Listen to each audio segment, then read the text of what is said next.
كيف أصل إلى درجة التوكل على الله جل وعلا؟ طيب، أولا قضية الاستعانة قد أشار جماعة من الأئمة، منهم الإمام ابن القيم رحمه الله تعالى، ومنهم أيضا شيخه وهو شيخ الإسلام ابن تيمية الله يرحمهم جميعا.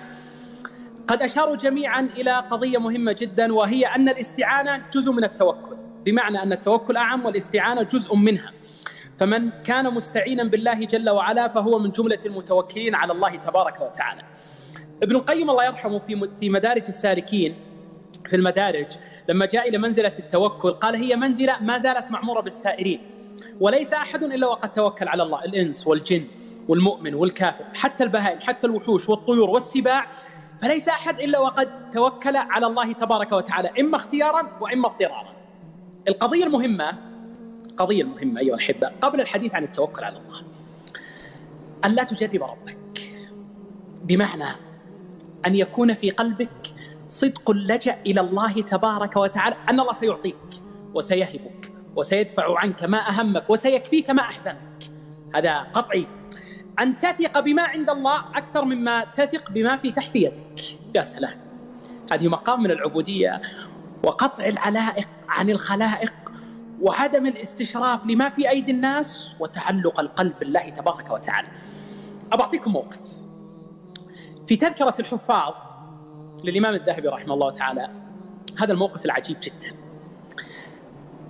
حيوة بن شريح وهو أحد الفقهاء العلماء الكبار كان ينفق في سبيل الله، يعني ينفق يتصدق، فيعوضه الله جل وعلا بمثل ما أنفق.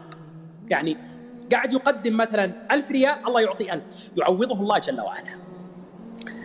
فبلغ ذلك ابن عم له إنه والله فلان يتصدق والله جل وعلا يعوضه.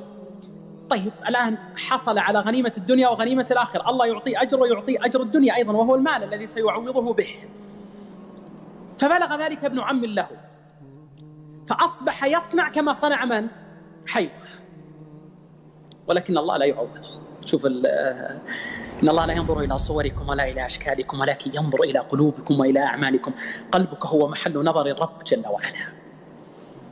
الرجل يبحث عن العوض ما وجد شيء، يبغى يناظر ما هو السر الذي عند حيوة ليس هو عنده، ما هو المضخ الأكبر الذي جعل العوض من الله يصل إلى هذا المخلوق ولا يصل إليه. فجاء إلى ابن عمه يشكي له. شوف عاد الجواب الذي ملئه الإيمان واليقين والانقطاع إلى الله تبارك وتعالى وصدق اللجأ إليه جل وعز. فقال له حيوة أنت تعطي ربك تجربة، تجرب، وأنا أعطي ربي بيقين. قل أنت قاعد تجرب صح؟ أنت جالس تجرب، أنا ما بجالس أجرب، أنا أعطي الله جل وعلا وأنا مستيقن أن الله سيعوضان وسيخلف علي خيرا في الدنيا وفي الآخرة، وأن الله تبارك وتعالى هو الغفور الشكور. لذلك أيها الأحبة ابن تيمية عنده قاعدة في جميع العبادات، قاعدة عظيمة جدا وبديعة جدا، يقول إذا لم تجد حلاوة العبادة ولذة العبادة وبهاء العبادة وحسن العبادة، إذا قاعد تصلي وتزكي وتتصدق وتتوكل وتفوض أمرك إلى الله ولا تشعر بحلاوة في قلبك، فراجع نفسك. ليش؟ قال فإن الله غفور، فإن الله شكور، الله يجازيك على عملك بالإحسان والفضل والخير والعطاء والتوفيق والبركة. طيب إذن قبل أن ندخل في هذا الباب حذريك أن تجرب الله، حذريك أن تجرب ربك حتى لا تخذل من خالقك، حذريك، بل ليكن في قلبك من صدق اللجأ والاعتماد وتفويض الأمر إلى الله تبارك وتعالى والتوكل عليه والاعتماد إليه ما يملأ قلبك، فتكون الحياة تتصبصب عليك من خير الله الذي يملأ يومك وليلك ونهارك وكل لحظات عمرك حتى تلقى الله. ولذلك شوف تعبير الأئمة للتوكل. التوكل ليس فقط أن تسير في الأرض طلبا للرزق، هذا مو هذا التوكل فقط، وإن كان هذا جزء وثمرة من ثمراته. التوكل ليس فقط أنه إذا أصابك المرض أصبحت في قلبك اللجأ إلى الله في هذه الجزئية، وإن كان هذا جزء، توكل أعم وأعظم. ابن القيم في المدارج يقول عن الإمام أحمد التوكل عمل القلب، يعني هو قلب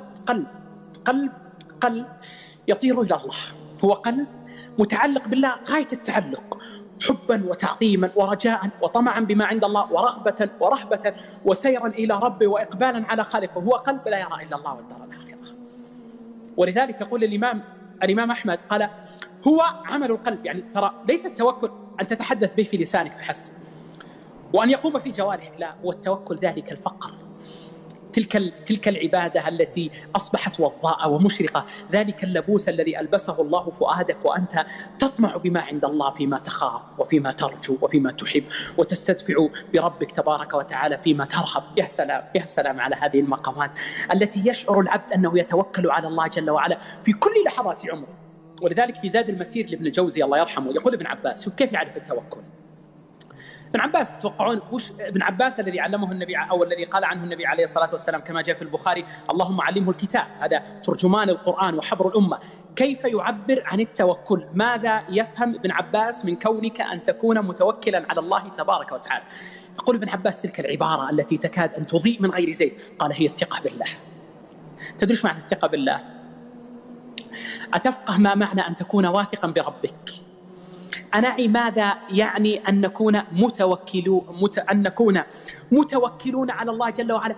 غاية التوكل والثقة تفيض من صدورنا. أتعرف ماذا يعني أن تكون معتمدا على الله واثقا به طامعا بما عنده؟ بمعنى ذلك أنه كلما زادت عليك دنيا مضائق، أو كلما زادت عليك الدنيا يعني رهبة، أو كلما زادت مطامعك ومطالبك وعلت رغباتك، معنى ذلك أن تكون واثقا أن الله سيعطيك وسيهبك وسيمنحك وسيوفقك وسيعطيك تبارك وتعالى ما يدهشك. أيها الأحبة، أن تكون واثقا بالله بشيء الله سيعطيك أشياء، أن تكون متوكلا على الله في حاجة الله سينزل عليك حاجات، أن تكون متوكلا على الله تبارك وتعالى في أمر الله سيهب لك أمورا وسيهيئ لك تبارك وتعالى أشياء وأشياء، أن تكون معتمدا على ربك أن تصل إلى مطالبك وغاياتك. أنت تريد مطلبا، الله سيعطيك مطالب وغايات ومرامات كبيرة وقمم عالية وهامات ستسكنها بإذن الله وستتربى على عروش المجد متى اتكلت على ربك. ولذلك أيها الأحبة، أن تكون واثق بالله في كل شيء، في رزقك، في هدايتك، في طعامك، في شرابك، في لباسك، في يومك، في ليلتك، في أسرتك، في دابتك، في كل لحظات عمرك. أن تكون واثق بالله جل وعلا وقد انقطع قلبك عن كل أحد إلا الله. يقول ابن تيمية الله يرحمه، يقول: الخلق أهون ما تكون عليهم أحوج ما تكون إليهم. كذا الخلق، قال ابن تيمية: والناس ولو احتجت إليهم بقطرة ماء نقص قدرك عندهم. كذا الناس، وأنا واحد من هؤلاء الناس. ولذلك شوف النبي عليه الصلاة والسلام جالس يعلم ابن عباس أمهات المقاصد، يقول: احفظ الله يحفظك، تجده تجاهك، كما جاء عند الترمذي: إذا سألت فاسأل الله، استعنت فاستعن بالله. ابن عباس أنت عندك غايات، عندك مطالب، عندك مرامات، عندك أهداف، عندك نبل، عندك قيم، عندك مبادئ، اطلبها من الله وحده لا شريك له حتى يعطيك ربك سبحانه وتعالى. ولذلك سبحان الله العظيم، شوف تأمل أصحاب النجاح وأصحاب الأهداف، إذا لم تكن أهدافهم متوكل فيها على الله تسقط. أصحاب القمم إذا كان سعيهم بعيدا عن الاعتماد على الله وطلب التوفيق منه والثبات من لدن سبحانه وتعالى تذبل تلك الأهداف وتلك القمم ترحل. لكن أصحاب التوكل على الله تبارك وتعالى هم الذين يذلل الله لهم السبل ويهيئ لهم الأسباب. يا سلام يا سلام. أتدرك أن الله ألان الحديد لعبد؟ تعي شوف عظمة الله. وما لنا أن لا نتوكل على الله وقد هدانا سبلنا. ليش ما نتوكل؟ أنفقه أن الله جعل الريح تجري لعبده أو بأمر عبده رخان حيث أصاب. أندرك أن الله جل وعلا جعل البحر ينزل ثم كان طريقا يبس لأجل كلمة: كلا إن معي ربي سيهدين. وغيرها كثير. أنت لما تنظر إلى صنع الله في عباده سيدهشك الله بعطائه وصنعه بخلقه سبحانه وتعالى، والله غفور شكور. ولذلك أيها الأحبة، شوف الملحظ الكبير، الملحظ المهم جدا في هذا الشأن، أن يكون في كل شؤونك مطلبك من الله، في كل ما تطلب من عند الله. ذكر ابن القيم الله يرحمه في المدارج، وأيضا ابن رجب في لطائف المعارف، أن موسى قال لرب: تعرض لي الحاجة من الدنيا فأستحي أن أسألك إياها. يا رب أنا عندي حاجات بس مستحي منك، هي من أمور الدنيا. فأوحى الله إلى موسى: يا موسى سلني شسع نعلك من حاجيتك. شفت شسع النعل؟ سل الله إياه. شفت ملح الطعام ملح العجينة، سل الله إياه، سل الله إياه سبحانه وتعالى. قال ابن رجب معلقا: وكان بعض السلف يسأل الله شسع النعل وملح العجينة. هذه مقامات من العبودية عالية جدا. أنا كيف أحقق هذه المقامات؟ كيف أصل إلى هذه الغايات والمطالب والمرامات؟ أنا كيف أصل إلى هذه الدرجات؟ ابن القيم الله يرحمه يبين لك في طريق الهجرتين كيف يصل العبد إلى هذه الدرجة. واحد: أعظم سبب يوصلك أن تكون قوي التوكل على الله، عظيم الاعتماد عليه، كبير تفويض الأمر إليه جل وعلا، أن تكون بحق مؤمنا. كيف؟ على قدر إيمانك، على قدر ما يكون توكلك. ولذلك الله جل وعلا قال: وعلى الله فتوكلوا إن كنتم مؤمنين. يقول ابن القيم: وعلى قدر الإيمان يكون التوكل. من ضعف إيمان ضعف توكله، من قوي إيمان قوي توكله، من عظم يقين عظم توكله، من ضعف يقين ضعف توكله. ولا بد. ولذلك من لا توكل له لا إيمان له، كما يقول ابن القيم. نحن المضخة الأكبر لنجاحاتنا في هذه الحياة شيء واحد، والله العظيم هو أحد المضخات الكبار، أحد المضخات التي تجعلنا نلبس ثياب الإنجاز ونسعى في مرامنا بكل يسر وسهولة. واحد: أعظمها وأكبرها وأجلها أن تكون متوكل على الله جل وعلا فيما تسير إليه مما تطلب من مال أو رزق أو ولد أو زواج أو بيت أو وظيفة أو علم أو فضل، كل شيء. ولذلك الله يقول: فإذا عزمت فتوكل على الله إن الله يحب المتوكلين. الله يحب عبادة التوكل. شفت هذه العبادة التي يفيض بها صدرك، الله يحب أن تكون فيك. الله يحب أن تلبس ثياب الاعتماد عليه جل وعلا. ولذلك أيها الأحبة، النبي عليه الصلاة والسلام كما جاء في الصحيح يبين لك من حديث أبي هريرة أيضا، يبين لك تلك القيم التي عند المؤمن القوي، يبين لك أحد المرامات العظام عند أصحاب القمم والأهداف. ولذلك النبي عليه الصلاة والسلام يبين لك أحد الأركان القوية جدا لأصحاب الإنجازات والأهداف. قال عليه الصلاة والسلام: المؤمن القوي خير وأحب إلى الله من المؤمن الضعيف، وفي كل خير، احرص على ما ينفعك واستعن بالله. شوف، مؤمن قوي ومؤمن ضعيف، احرص على ما ينفعك. طيب كيف أصل إلى ما ينفعني؟ استعن بالله ولا تعجز، استعن بالله ولا تعجز، استعن بالله ولا تستسلم، استعن بالله ولا تيأس، توكل على الله وامضي ولا تلتفت، فإن الله جل وعلا لن يخيب أملك. ولذلك يقول ابن تيمية الله يرحمه: شوف، قال: من سره أن يكون أقوى الناس فليتوكل على الله. ودك كثير مطمئن القلب، ساكن الفؤاد، عظيم الإيمان، لا تخشى أحدا إلا الله. عليك أن تصحح قلبك. شوف أن تصحح قلبك من أن يكون أحد في فؤادك أعظم من الله أبدا.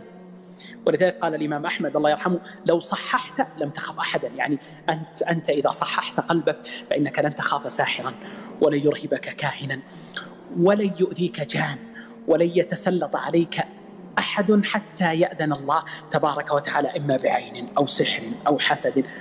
ولذلك العبد كلما استشعر مثل هذه الأشياء كلما عظم الله جل وعلا في قلبه، وزاد توكل على الله وإيمان، وزاد إيمانه بربه سبحانه وتعالى، وأصبح دائما وأبدا يلجأ يلجأ يلجأ يلجأ إلى الله. ولذلك النبي عليه الصلاة والسلام يبين لك أحد المعطيات الكبار في يد 70,000 الذين يدخلون الجنة بلا حساب ولا عذاب، كما جاء في الصحيحين من حديث عمران. فقال لما ذكر أوصافهم: وعلى ربهم يتوكلون. هو يتوكل على الله. أحد المعطيات الكبار التي كانت عند الصحابة والنبي عليه الصلاة والسلام والتوكل على الله جل وعلا. شوف النبي عليه الصلاة والسلام والصحابة لما قيل لهم: إن الناس قد جمعوا لكم فاخشوهم، قال إبراهيم، أو قال ابن عباس كما جاء في البخاري: حسبنا الله ونعم الوكيل. قالها إبراهيم حين ألقي في النار، وقالها محمد صلى الله عليه وعلى آله وسلم. شوف، وقالها محمد عليه الصلاة والسلام حين قيل له: إن الناس قد جمعوا لكم فاخشوهم. من حسبنا الله ولدت وأخرجت، من حسبنا الله جاءت تلك النتائج الكبار. لإبراهيم: كوني بردا وسلاما على إبراهيم. لمحمد عليه الصلاة والسلام والصحابة: فانقلبوا بنعمة من الله وفضل لم يمسسهم سوء، تجمعتم وجئتم من كل حدب وصوب، والله لن تصيبوا محمد حتى يأذن الله الذي في السماء. الله أكبر، هذا هو ربنا سبحانه وتعالى، فما أعظم الله وأجله. ولذلك أيها الأحبة، شوف يعقوب لما قال لأولاده: لا تدخلوا من باب واحد وادخلوا من أبواب متفرقة، كما ذكر هذا ابن جرير في تفسيره، وذكر هذا أيضا يعني غير واحد من أئمة التفسير الله يرحمهم، وقد ذكر هذا جماعة من أئمة التفسير، أن يعقوب إنما قال هذا يعني لا تدخلون من باب واحد كلكم، تفرقوا خوفا على أولادهم من العين. لما دلهم على السبب نبأهم أن الحفظ أكبر من الله، وإن فعلتم الأسباب فإن الأسباب إنما هي أسباب والله بيد كل شيء. ولذلك قال لهم إن الحكم إلا لله، عليه توكلت. شوفوا يا أولاد، عليه توكلت، ترى أنا قلت لكم افعلوا الأسباب، لكن حذريك أن يغيب عن قلبك أن تعتمد على الله حتى وإن كنت في بطن السبب وفي رحم تلك الأسباب. طيب أنا ما أريد أطول عليكم ولا أن أكثر عليكم، أنا بعطيكم بس اليوم شيئين لماذا، أو عفوا يعني سأعطيكم جانبين من ثمار من توكل على الله، بس اثنين، وإن كانت الثمار كبيرة جدا يعني، بس أنا سأعطيكم بس شيئين. والله يا إخواني يعني وأن تقرأ في يعني جوانب التوكل على الله تبارك وتعالى تندهش، ستشعر أنت أنه كلما فتح الله لك باب التوكل فإن الله جل وعلا قد جمع لك خير الدنيا من أوسع من كل ناحية، وقد أدخلك تبارك وتعالى التوفيق من أوسع أبوابه، وقد هيأ لك المجد والله العظيم في دينك وفي دنياك وفي كل شؤونك. واحد اليوم تسأل كثير من الناس خايف من السحر، من العين، من الحسد. السحر العين الحسد، السحر العين الحسد اليوم أصبح هذا هو هاجس كثير من الناس، حتى أن اليوم تجد الواحد يبكي ليله ونهار، أنا مسحور، أنا معيون، أنا محسود، أنا في وإن كان هذا حق وموجود، لكن والله أعظم ما يدفع عنك أذى الجان وأعين الحساد وتلك الأرواح الخبيثة توكلك على الله. وقد ذكر ابن القيم الله يرحمه في بدائع الفوائد أنه من الأسباب، أو من السبب الرابع من الأسباب التي تدفع عن الإنسان هذه الأمراض الروحية التوكل على الله. بل ذكر ابن القيم أنه والله الذي لا إله غيره لن يصل عدوه إلى مراده منه ما دام متوكل على الله أبد. السحر والعين والحسد وإن أذت فهي بمنزلة أذى الحر والبرد والعطش والظمأ والجوع. أما تلك الأشياء التي يريدها الحاسد والساحر والكاهن والشياطين منك أن يصلوا إليها وأنت متوكل على الله، والله ما أحد يستطيع. الله لما ذكر السحر ماذا قال؟ وما هم بضارين به من أحد إلا بإذن الله. يا سلام حينما نكون فعلا متوكلون على الله جل وعلا، غاية التوكل، وأن نستدفع تلك الأوجاع والهموم والغموم والأحزان والأذى من تلك الأرواح الشيطانية بالتوكل على الله سبحانه وتعالى، بالاعتماد على الله جل وعلا، بتفويض الأمر إلى الله جل وعلا. فما ظنكم برب العالمين حينما تتوكل على الله؟ إن كنت تريد من الله أن يدفع عنك عينا أو حسدا أو سحرا، فإن الله سيدفع عنك ما أهمك وما أبكاك من عين أو سحر أو فقر أو وجع أو مرض، والله غفور شكور. هذا ربنا، فما ظنكم برب العالمين؟ هو علي هين. الله أكبر، هذا الله سبحانه وتعالى. يا من ألوذ به فيما أؤمله. شوف يعني أنت تلوذ بالله فيما تؤمله وتستعيذ بالله فيما تحذره. ولذلك سبحان الله العظيم ابن تيمية الله يرحمه لما جاء في مجموع الفتاوى وذكر هذا المعنى، إنه من الناس من يشفى. كيف؟ من الناس من يشفى من دون طب ولا علاج، وإن كان الطب والعلاج أمران مطلوبان. بماذا؟ قال بحسن التوكل على الله. حسن التوكل قوة القلب، بالتوكل على الله تبارك وتعالى وقوة القلب. وأنا سأعطيك نموذج. اقرأ كما جاء في البخاري وغيره كيف استدفع النبي صلى الله عليه وعلى آله وسلم عنه أذى السحر عليه الصلاة والسلام، وما هو الداء وما هو العلاج الأكبر الذي كان النبي عليه الصلاة والسلام يتطبب به في تلك المرحلة التي مر بها عليه الصلاة والسلام. إذن كل ما سيمر عليك من مرض أو أمراض روحية أو حسية أو مضائق في هذه الدنيا من فقر أو أي شيء، أولادك، ذريتك، كل هذا ستستدفعه بالتوكل على الله. يا أخي جرب أن تتوكل على الله. أشعر نفسك أنك بحاجة إلى الله في كل لحظات عمرك، وأن غناك وقوتك وصحتك وأولادك وبيتك وأسرتك لا يغنوك عنك من الله شيء أبدا، وأنك محتاج إلى الله، وأنه كلما زاد عليك عطاء الله كلما زدت أنت فقرا وذلا وانكسارا لربك. سبحان الله وبحمده. ردد ليلك ونهارك حسبنا الله سيؤتينا الله من فضله إنا إلى الله راغبون. أنت راغب إلى ربك، أنت ترغب ما عند ربك. يدعوننا رغبا ورهبا وكانوا لنا خاشعين. يا أخي أنت تلبس ثياب التوكل في كل لحظات عمرك. ولذلك أيها الأحبة، شوف بس شيء واحد بس. أنت حينما تتوكل على الله في كل أوجاعك أو مطالبك، شيء واحد تخيل تفوز به: إن الله يحب المتوكلين. أنت إذا أحبك الله ماذا سيعطيك؟ أنت إذا أنزل الله عليك رضوانه ماذا سيصيبك؟ أنت إذا وفقت أن تفوز بحب الله أي خير سيصلك؟ شيء سيدهشك الله. إذا بليت فثق بالله وارض به، إن الذي يكشف البلوى هو الله، والله ما لك غير الله من أحد، فحسبك الله في كل لك الله هو الله سبحانه وبحمده، لا إله إلا هو عليه توكلت وإليه أنيب.